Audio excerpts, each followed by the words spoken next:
Hello everyone, welcome to my channel. Please subscribe and stay tuned by clicking the bell icon. Hungry for more after The Bear Season 2? 7 fictional chefs we love.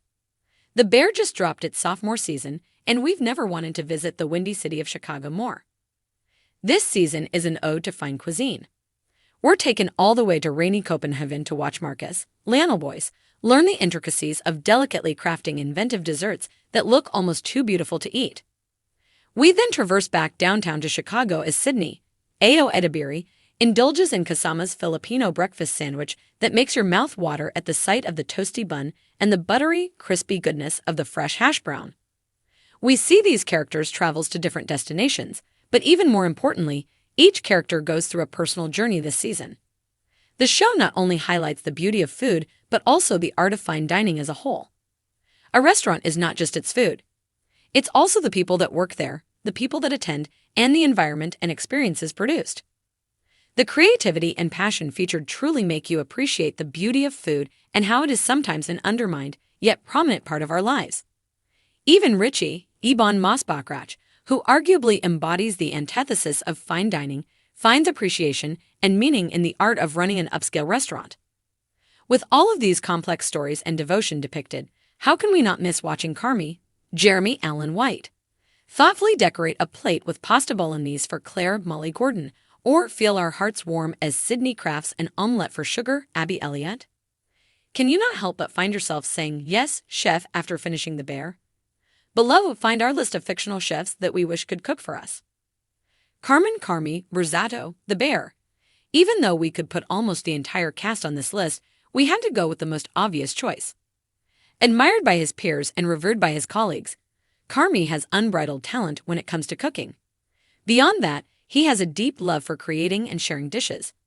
He displays pureness in his appreciation through his actions towards others. He compliments others on their innovation, like Marcus in his many edible escapades, and gives constructive advice when needed, like to Sydney when they are testing dishes for the new restaurant. Plus, who wouldn't want a meal from an award-winning, professionally trained chef? Luke Danes, Gilmore Girls. The comments Luke, Scott Patterson, makes may be dry, but the food served at Luke's looks far from it. The popular hardware store-turned-diner always seems to stay busy at every time of day. Despite Luke's strong distaste and aggressive opposition towards any form of change, including substitutions to orders or changes to his menu, the classic food never seems to get old for the people of Stars Hollow. Because of his commitment to tradition and protection towards the items on his menu, you can't help but want to try a sip of the coffee that keeps Lorelai, Lauren Graham, and Rory, Alexis Bleedle, up every morning, or the juicy burgers with crispy fries that he serves to them late at night. Underneath Luke's hard exterior and backward hat, he's a softie who shows his compassion through food. It's an expression of his love. That has to make it taste good, right? Monica Geller, Friends. How could we ever forget about Monica's, Courtney Cox's, occupation after the countless iconic Thanksgiving episodes of Friends? Her talent is undeniable, considering she worked at numerous restaurants throughout New York City and even earned the position of head chef by making someone a marinara sauce. Outside of industrial kitchens, Monica is constantly cooking something up in her own. For her, it's more than an occupation. She has an emotional connection to the craft. She makes mounds of jam to cope with a breakup. Her passion and perfectionism elevate her dishes so much that it also impacts others' emotions. We are dying to try the leftover Thanksgiving sandwich that makes Ross, David Schwimmer, blurt out that the sandwich is the only good thing in his life. Yev Kassem, Larry Thomas, nicknamed the Soup Nazi because of his strict rules for ordering and constant yelling, only appears majorly in one episode of Seinfeld.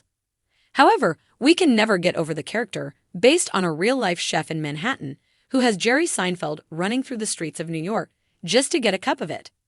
The fact that Yev can demand such strict compliance to his orders and still have a dedicated and large customer base proves the quality of the soup.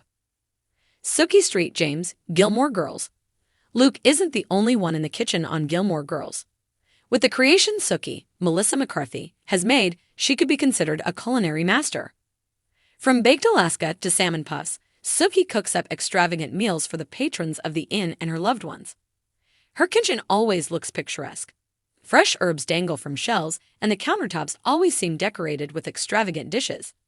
Even though Sookie may be yelling or catching a shirt sleeve on fire, Whenever she presents one of her meals with a flavor profile perfectly matching the occasion, like her raspberry kumquat sugar cookie cake, our mouths can't help but water. Bob Belcher, Bob's Burgers. Bob's H. John Benjamin burger joint may always be on the cusp of failure, but his thoughtfulness towards cooking is what keeps him afloat. His real weakness lies in his inability to properly promote the restaurant and the sheer wackiness of his own family. However, we know Bob would never change that for the world, because the only thing he loves more than his burgers is his family. Patrons always are pleased to sink their teeth into one of his high-quality burgers, produced from nicely sourced ingredients. His burgers also act as an extension of his quickness, which is what makes him and his restaurant so lovable.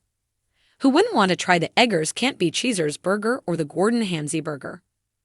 Artie Bucco, The Sopranos.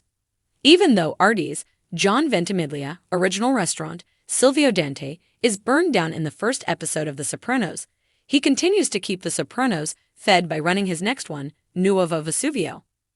Despite his poor judgment when it comes to making decisions, he has amazing taste in food. Whenever Tony, James Gandolfini, and his gang dine at Vesuvio, artful Italian dishes are always placed on the crisp white tablecloths. You can see his true appreciation towards food whenever he serves his friends. Although they may not appreciate his inventiveness and his knowledge of obscure dishes and innovative flavor pairings, we can confidently say we would love to try his next special of the day. If you like the video, don't forget to like, comment, and share.